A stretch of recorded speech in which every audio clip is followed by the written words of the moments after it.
video has gone pretty viral. Pastor Rob McCoy's son, Mike McCoy, you're going to see what he does, not in the seconds following Charlie getting shot, but in less than 1 second. First, let's hear his daddy's version of the event. And Mikey's the chief of staff. And I'm watching, the minute Charlie was shot, he called me, says, "Dad, Charlie's been shot in the neck. Please call every pastor and pray." He had blood all over him. And It's rubbing me the wrong way, is that he says Mikey had blood all over him, except Mikey did not have blood anywhere near him because Mikey was behind the tent when Charlie got shot.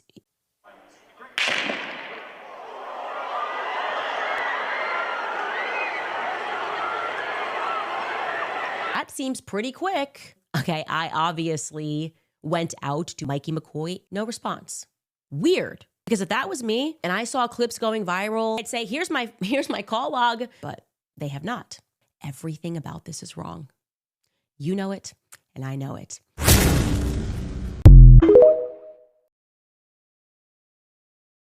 There's no death certificate. There's no ballistics report. There was no crime scene investigation. There were no paramedics. There were no police swarming it right after. There was a plane that left 30 minutes right after that was 20 minutes away from the venue.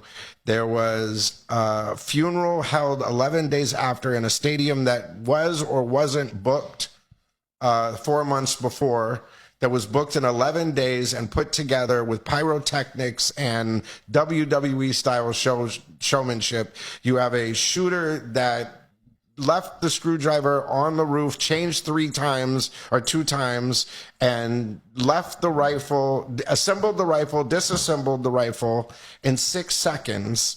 Then they found the rifle on Palantir property. Somehow he reassembled the rifle without the screwdriver that he left on the thing.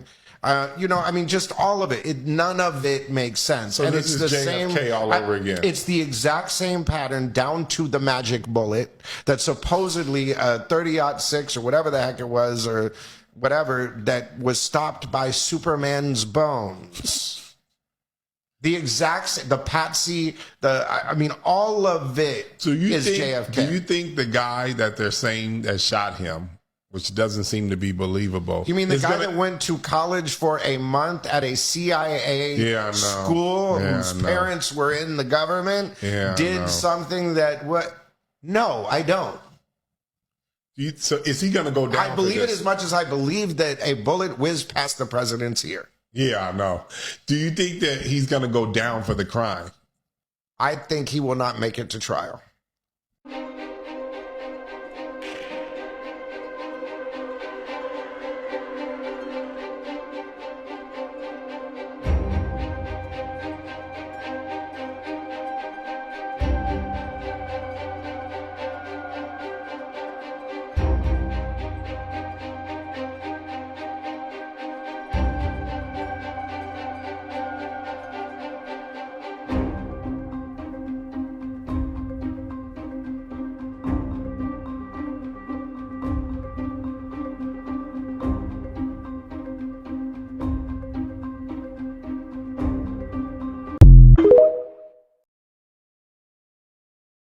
I can tell you that I view the Charlie Kirk assassination as a military hit. So let me ask you this with Charlie Kirk, because you're definitely one of the most outspoken people when it comes to the Charlie Kirk investigation and what's going on there. Obviously, you knew him personally. You guys have worked together for many years. I'll kind of just turn it to you, and you can just tell me, because you've been looking at this for a while now. It's almost it's over 2 months now. Can you take us through what you think happened on that day, what led you to believe that, and the timeline in general, who you think is actually responsible, who might be covering things up and everything like that? Yeah, so I can tell you that I view the Charlie Kirk assassination as a military hit. I do not know who called the hit yet, but it's military. There's no question in my mind that it was a military hit. Mm-hmm. The first thing you do when there's been a murder is to look around at the money, the finances, and the people around him. Common sense. And then you pair that with the actual impossible things that they are telling us. They're lying about weird stuff. I consider it a clue that they are lying about where Charlie was at. in terms of his faith journey. They lied about the Hampton Summit. They lied about the fact that he had said, I have no choice but to abandon the pro-Israel cause. I just watched them all lie because I needed to see where all the stakes were. These are weird lies. Yeah. The one thing that connects all of these lies is faith. So that's where the focus of my investigation is right now. And I'm coming up looking and going, all of these characters are dirty that were around him. So you're not going to hold up a Bible like a false prophet and tell me not to look here, or else I'm going to be condemned to hell. Because let me tell you how the Bible works, okay? Christ is king. What that means is truth is king. And if anybody is using the Bible to tell you not to pursue truth, you are dealing with somebody who is manipulating you. Why lie if you have nothing to cover up? That's my common sense here. You only lie because you have something to cover up. No matter what the lie is, you only lie because there's something that you're hiding. So that's my question. And I don't like the silence from Turning Point employees. I know for a fact one of them, I'm not going to name, has a text message from Charlie the day before he died saying, they are going to kill me. Wow. Now, he was not referring to the trans lobby when he wrote that message. Yeah. So why not present, if you are his friend and you're interested in the truth, why wouldn't you tell the public that? Wouldn't you just come right out to the public and say, hey, I don't know what happened, but like Charlie thought they were going to kill him. I do not like the way Turning Point is behaving. I'm happy to have any person at Turning Point on my show to discuss anything that I'm saying, to make any corrections about anything that I'm saying. They can make a statement for all I care. I'm not going to stop investigating this until we're told something that makes sense, makes rational sense. And you're not going to tell me, like you do with Israel, that I'll get into heaven if I just ignore how Charlie Kirk was killed. Like we're not going to play that game. So say something that makes sense, or you have an enemy of me. That's pretty much it. And if you didn't want people prying into this narrative, maybe you shouldn't have executed him publicly. Yeah. Maybe you should have pretended he choked on an egg or something, like you did with that rapper a long while back when he started asking questions about things.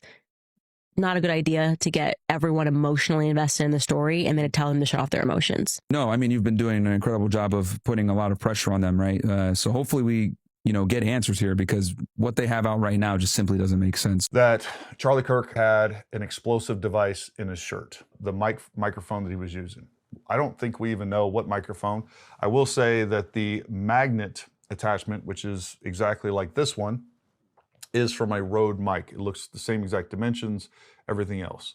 It doesn't necessarily mean that it was Rode mic. It could be something else. Ultimately that's irrelevant. What really matters here is that anyone that's pushing this theory clearly doesn't have any experience with explosives. As a former Green Beret, folks, I spend a lot of time with explosives. I know what explosives looks like for breaching, for many different aspects and the use of explosives. There's a couple of issues when we look at this picture, and what a lot of people are saying is, number one, if you look right here, you can see what looks like smoke. When we're talking about high explosives, smoke is non-existent. You might see some smoke after an explosion due to adjacent materials combusting, right? Not from the actual high explosives themselves. The other thing when it comes to explosives is that we can make charges and we can make devices that are directional. There's no doubt about that. But when you have a directional explosive, you still have to contend with the basic physics of equal and opposite reaction. So if the explosive device is powerful enough to kill a man, it would also completely shred his shirt, if that is underneath his shirt, if that's what we're saying, and that is what they're saying.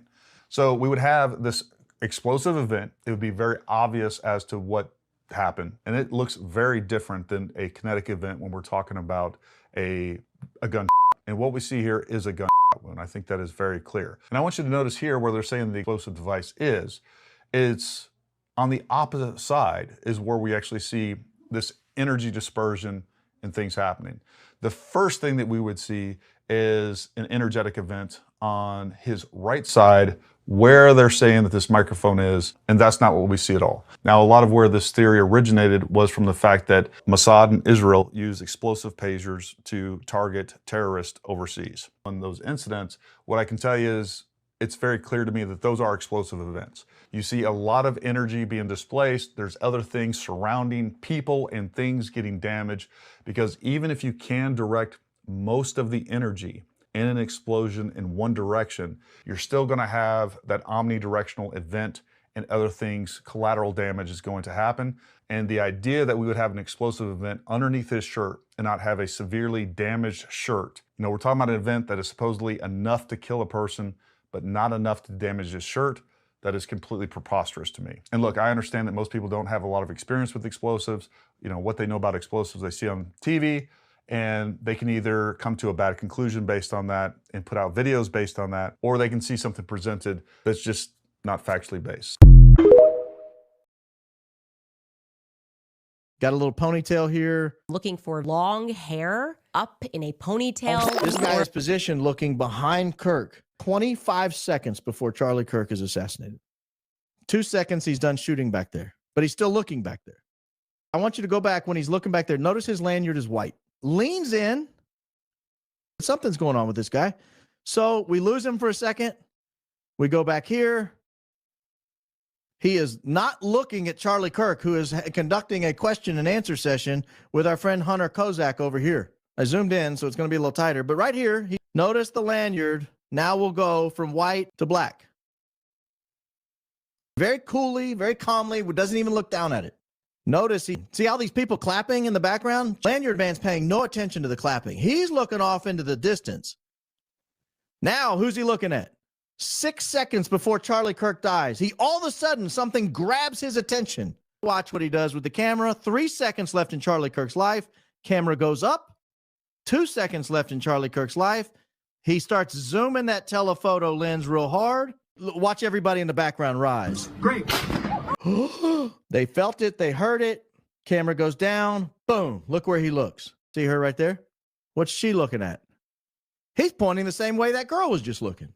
That would require all these people to look far over their right shoulder to the Losi Center. No, my guy was right here, and he looks here. The lady right here, he's looking here. My guy who's pointing here in the red shirt, he's pointing here. They're all looking the same way. They're all looking here. This building is called the Sorensen Center.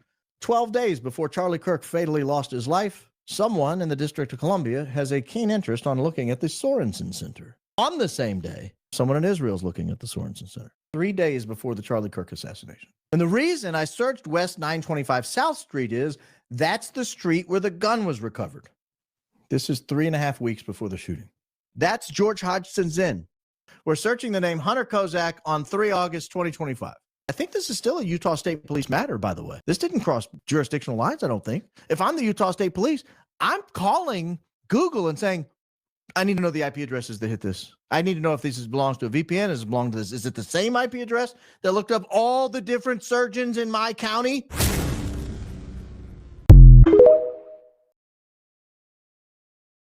This Charlie Kirk theory is the wildest one yet. I've been pretty somber and silent for this whole thing, just focused on my family and promoting my film. But I see everyone on the internet questioning what really happened. I don't necessarily think they know what's going on yet. There's a lot of weird shit going on with this. So, from a filmmaker's perspective, this theory about the movie Snake Eyes and its connections to the Charlie Kirk event is so wild and shocking, I had to fact check it for myself.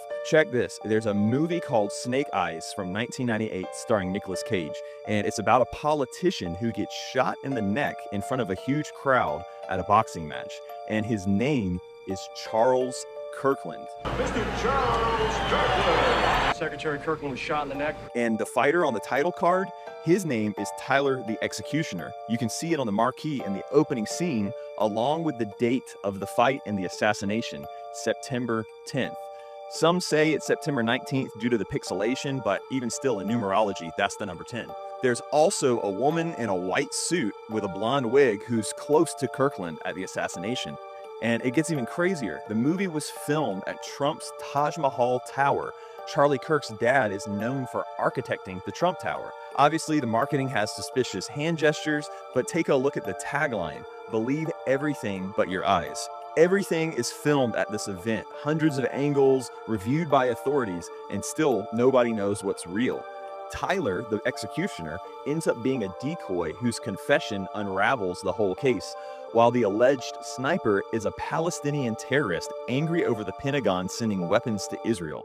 And get this, After the fight in the movie, the arena is set to be renovated, before it is gutted and completely renovated. just like the arena in Utah was renovated days later. The university is already making some changes. And all of this is happening during Hurricane Jezebel in the movie, the biblical deceiver. Hurricane Jezebel! But also the publication that went viral for hiring witches to curse Charlie Kirk in the weeks leading up to the event.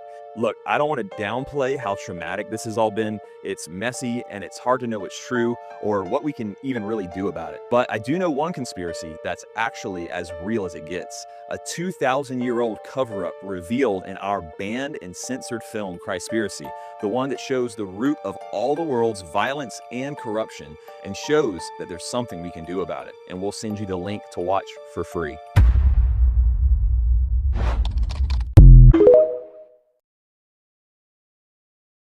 Telling me Kirk got tapped by a fucking drone? A human being didn't kill Charlie Kirk. Machine did? A drone. We're in the 21st century. Think about this. We're gonna leave it to some 22-year-old kid who's never shot. Was it lazy eye? Was it lazy eye? What kind of, like, where did the drone come from? The back, the side? Like, was it in the... There's a muzzle flash in a piece of footage coming from behind Charlie Kirk. There's a muzzle flash. I think that was the drone that shot him. And I've said this on many podcasts. What do they call that thing? What is it called? The 30-06? Nah, the type of bullet? No, the shot that it's called. Something what Exit wound? Exit. So yeah, so they're saying that he stopped. A 30-06 bullet is like this. Now if you snapped his head off. It should have. Took it clean off. So that's not the bullet. No, it's not, because we're gonna change physics now. Oh no! Like how if you go on YouTube right now and type in 30-06, like shooting range or shooting a watermelon or whatever, completely explodes it.